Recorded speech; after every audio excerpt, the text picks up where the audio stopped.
साहिवाल से खबर शामिल करते हैं। District emergency officer doctor Khalid Abdullah की ज़ेर निगरानी रेस्क्यू 1122 के मुमकिन सैलाब 2023 की तैयारियों के सिलसिले में प्री फ्लड मॉक एक्सरसाइज नहर लोअर बारी दोआ पर की गई।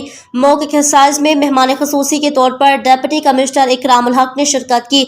इसके अलावा additional deputy commissioner civil defence, Punjab police, traffic warden, महकमा हेल्थ, महकमा इनहार, महकमा livestock, Edhi foundation, PDMA और तमाम लाइन डिपार्टमेंट के अहदेदारान ने भी शिरकत की। मुमकिन सैलाब के पेश नज़र रेस्क्यू 1122 साहिवाल और मुतल्लिका सरकारी इदारों ने तैयारियां शुरू कर दी। सैलाब की तैयारियों के सिलसिले में साहिवाल में नहर लोअर बारी दोआ पर रेस्क्यू 1122 साहिवाल ने फर्जी मशकों का मुजाहरा किया।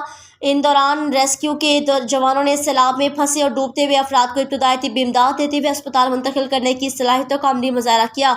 इस मौके पर सैलाब के हवाले से रेस्क्यू और दीगर इदारों की इस्तेदाद कार और साजो सामान के स्टॉल्स भी लगाए गए। District emergency officer doctor Khalid Abdullah ने मुतवक्का सैलाब पर ब्रीफिंग देते हुए बताया कि हमारी तमाम तैयारियां मुकम्मल हैं। उन्होंने मजीद बताया 24 घंटे किसी भी नागानी सूरत हाल से निपटने के लिए रेस्क्यू स्टाफ इन पोस्टों पर मौजूद होगा। रेस्क्यू 1122 साहिवाल जिला इंतजामिया मुतवक्का सैलाब के हवाले से मुकम्मल तौर पर तैयार हैं। Ahmad Hassan, division Sahiwal news.